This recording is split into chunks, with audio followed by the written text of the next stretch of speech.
दोस्तों, आज आप लोगों के बीच में आके मुझे बहुत अच्छा लग रहा है। सीधे जेल से आ रहा हूं आप लोगों के बीच में।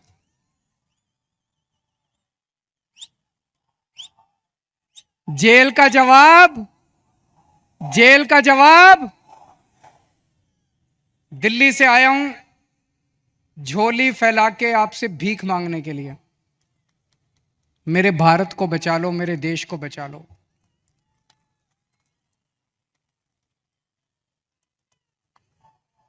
हमारे देश को प्रधानमंत्री जी तानाशाही की तरफ ले जा रहे हैं। हमारे देश को बाबा साहब अंबेडकर ने एक शानदार संविधान दिया था, जनतंत्र का। जनता चुनेगी, वोट करेगी, लोग चुने जाएंगे, वो शासन करेंगे। जिनको जनता चुनेगी वो शासन करेंगे। जनता के मुताबिक काम किए। अब धीरे धीरे धीरे धीरे प्रधानमंत्री जी ये शासन, ये जनतंत्र खत्म करना चाहते हैं। मेरा उदाहरण लीजिए, दिल्ली में हमें 2015 में दिल्ली में 70 सीट हैं, विधानसभा में 70 सीट हैं। 70 में से 67 सीट, 67 सीट आम आदमी पार्टी को मिली थी। 5 साल बाद चुनाव हुए 2020 में, और 2015 में 67 सीट आम आदमी पार्टी को, 3 सीट बीजेपी को।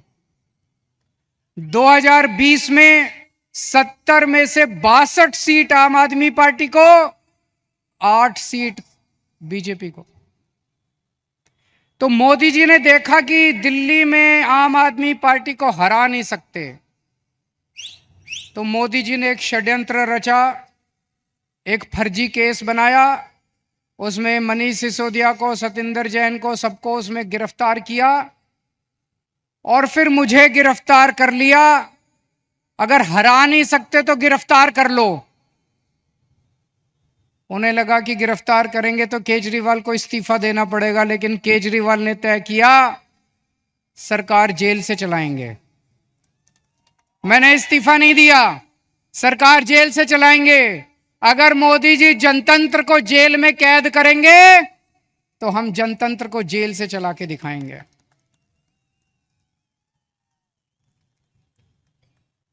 मैं एक बहुत छोटा सा आदमी हूं। हमारी एक छोटी सी पार्टी है, 2 राज्यों में है, पंजाब में, दिल्ली में। मैं सोच रहा था मोदी जी ने मुझे गिरफ्तार क्यों किया। मेरे जैसे छोटे से, वो तो इतने बड़े आदमी हैं, इतना उनके पास साधन है, तमाम उनके पास रिसोर्सेज हैं, मुझे क्यों गिरफ्तार किया। मुझे गिरफ्तार किया क्योंकि दिल्ली के गरीब बच्चों के लिए मैंने अच्छी शिक्षा का इंतजाम किया। दिल्ली के गरीब बच्चों के लिए मैंने अच्छे सरकारी स्कूल बनाए, शानदार सरकारी स्कूल बनाए। मोदी जी नहीं चाहते कि गरीब बच्चों के लिए अच्छे स्कूल बनाए जाएं, वो इस काम को रोकना चाहते हैं, इसलिए उन्होंने मुझे गिरफ्तार किया। मैंने मान लो 500 स्कूल बनाए। मोदी जी, आपका बड़प्पन तो तब था आप 5000 स्कूल बनाते। आप तो इतने बड़े आदमी हो, आप 5000 स्कूल बनाते, तब आपका बड़प्पन था। आपने केजरीवाल को गिरफ्तार करके स्कूलों का काम रोक दिया दिल्ली के अंदर। मुझे गिरफ्तार इसलिए किया क्योंकि दिल्ली में मैंने इतने सारे मोहल्ला क्लिनिक, गली गली में मोहल्ला क्लिनिक, अस्पताल बनाए शानदार, सबका इलाज मुफ्त कर दिया, दवाइयां, टेस्ट, सब कुछ मुफ्त कर दिया 2.5 करोड़ दिल्ली के लोगों के लिए। मोदी जी ये काम रोकना चाहते हैं, इसलिए मुझे गिरफ्तार किया। और विडंबना देखिए, दिल्ली के लोगों के लिए मैंने सारी दवाइयां मुफ्त कर दी, लेकिन जब मैं तिहाड़ जेल में गया, 15 दिन तक मेरी दवाइयां बंद करवा दी मोदी जी ने तिहाड़ जेल के अंदर।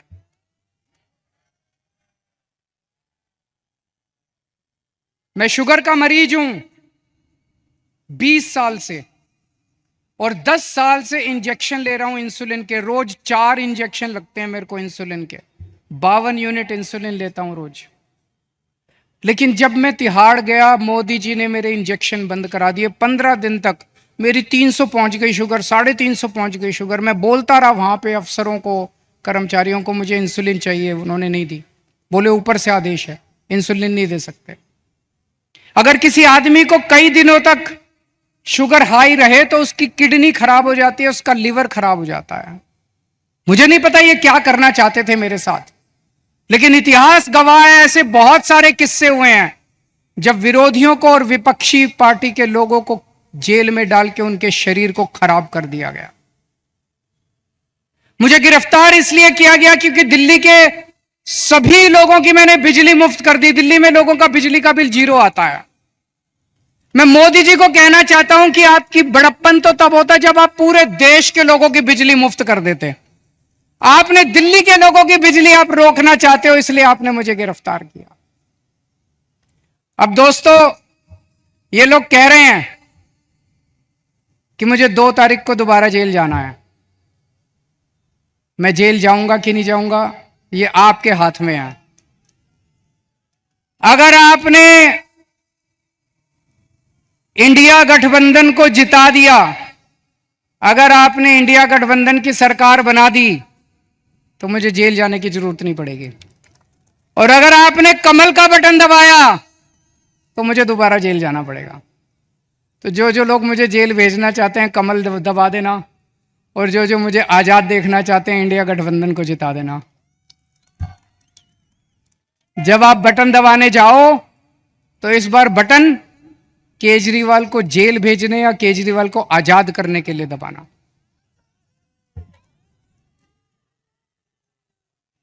रशिया का नाम सुना है?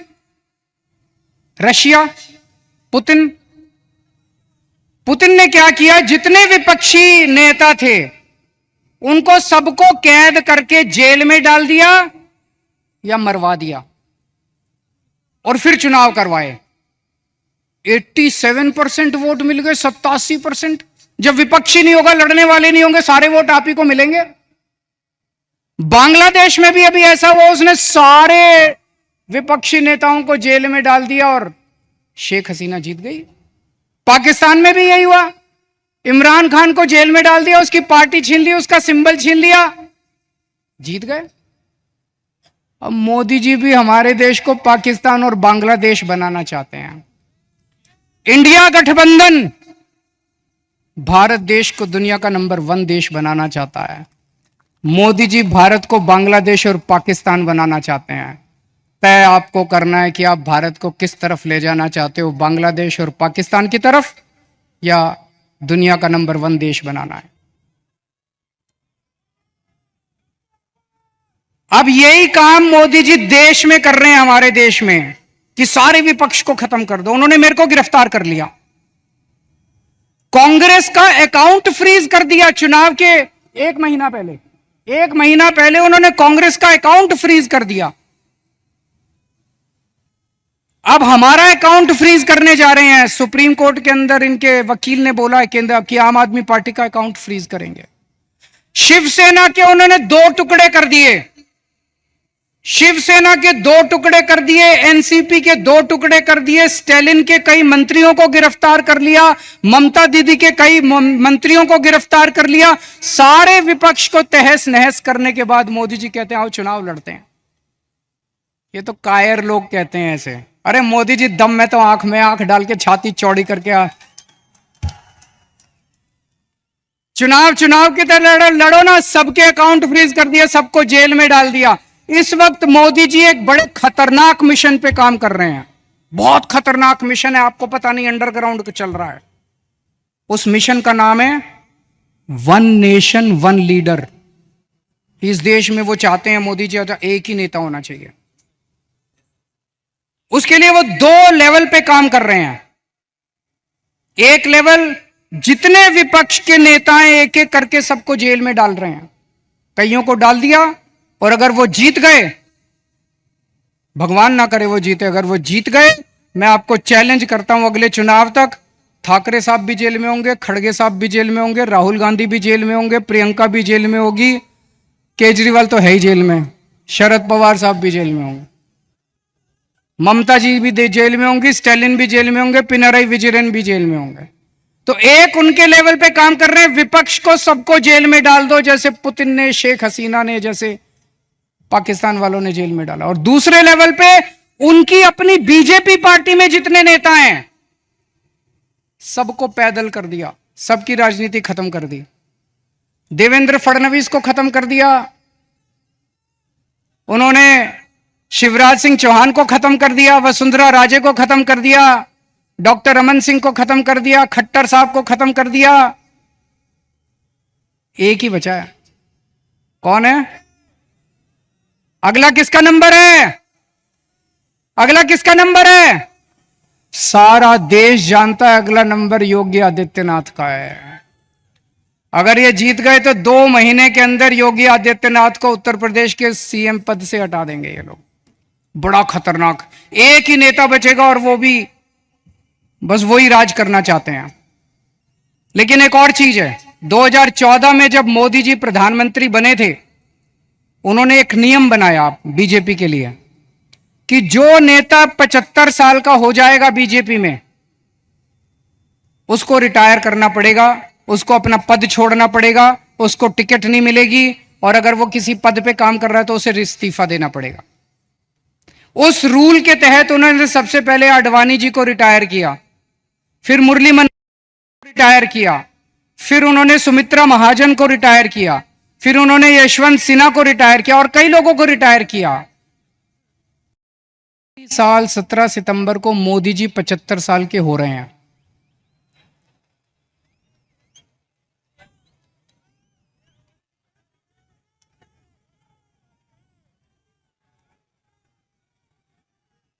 और मोदी जी ने तय किया है वो अपने बाद अमित शाह को प्रधानमंत्री बनाएंगे। मोदी जी ने तय किया है वो अपने बाद अमित शाह को तो इस बार मोदी जी अपने लिए वोट नहीं मांग रहे, अमित शाह के लिए वोट मांग रहे हैं। अमित शाह को प्रधानमंत्री बनाने के लिए वोट मांग रहे हैं। आप अपने आसपास जितने बीजेपी के सपोर्टर हैं, बीजेपी के वोटर हैं, बीजेपी के भक्त हैं, उनको बोलना अगर वो वोट डालने जाएं, ये सोच के जाएं कि वो अमित शाह के लिए वोट दे रहे हैं, मोदी जी के लिए वोट नहीं दे रहे। आंख बंद कर लें और सोचें कि मोदी जी की बजाय अमित शाह प्रधानमंत्री बनने वाले। और उसमें भी जितने पिछले 2 साल से इस पे काम कर रहे हैं मोदी जी, जितने नेता थे बड़े छोटे बीजेपी के अंदर, सबको खत्म कर दिया। शिवराज सिंह चौहान को, वसुंधरा राजे को, डॉक्टर रमन सिंह, योगी आदित्यनाथ को 2 महीने में हटा देंगे ताकि रास्ता साफ हो जाए, अमित शाह बचे केवल। यह बात मैंने जेल से निकलने के अगले दिन प्रेस कॉन्फ्रेंस करके कही थी। जैसे ही मैंने कहा, सबसे पहले अमित शाह बोले नहीं नहीं मोदी जी रहेंगे हमारे 5 साल प्रधानमंत्री, मोदी जी रहेंगे। उसके बाद एक के बाद एक ही दिन में 24 घंटे में इतने नेताओं ने कहा मोदी जी रहेंगे प्रधानमंत्री, मोदी जी। मोदी जी ने नहीं कहा,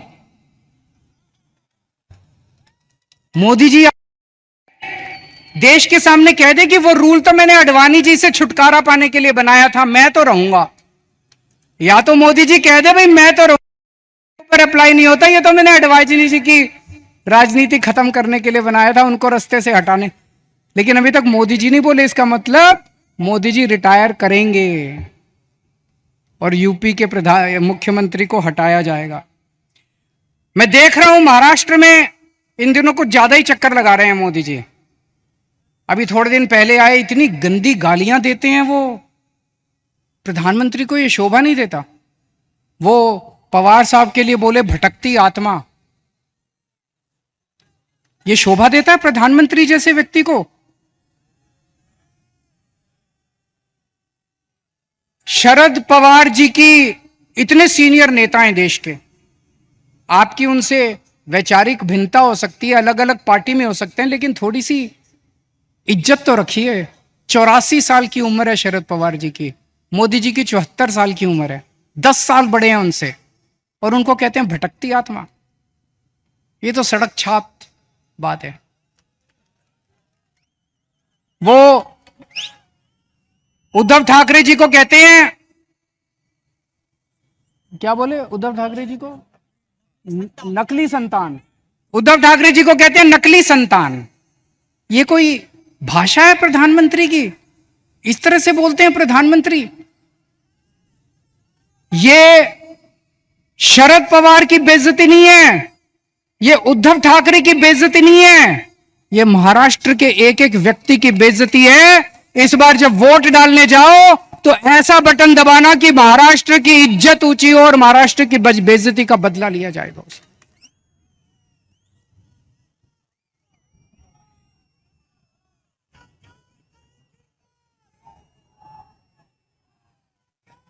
मेरे को इन्होंने 21 दिन की मोहलत दी है सुप्रीम कोर्ट ने। मुझे उम्मीद नहीं थी कि मैं जेल से बाहर आऊंगा इतनी जल्दी, लेकिन बजरंगबली की कृपा है मेरे ऊपर। बजरंगबली की कृपा है। अचानक एक दिन मैं सेल में बैठा था, मेरा 25 नंबर सेल है, जेल नंबर, अब दोबारा जाना है मुझे, आप लोग मुझे चिट्ठी लिख सकते हैं जेल में। Cell number 25, jail number 2, Tihar jail. और मेरे सेल में दो सीसीटीवी कैमरे लगा दिए मोदी जी ने, 2 सीसीटीवी कैमरे हैं, 24 घंटे मेरी मॉनिटरिंग होती है। 13 अफसर बिठा रखे हैं, एक एक अफसर के पास 2 टीवी स्क्रीन है जिसपे मैं कितने बजे उठता हूं, बाथरूम कितने बजे जाता हूं, कितनी देर टॉयलेट करता हूं, खाना खाता हूं, टीवी देखता हूं, किताब पढ़ता हूं, क्या करता हूं क्या नहीं करता। आप सोच के देखो, अगर आपको यह पता चले कि 24 घंटे आपके हर मूवमेंट को कोई मॉनिटर कर रहा है, जीना मुश्किल हो जाता है। और 2 टीवी स्क्रीन प्रधानमंत्री जी के अपने दफ्तर में लगे हुए, 24 घंटे मोदी जी मेरे को देखते हैं कि मैं क्या कर रहा हूं।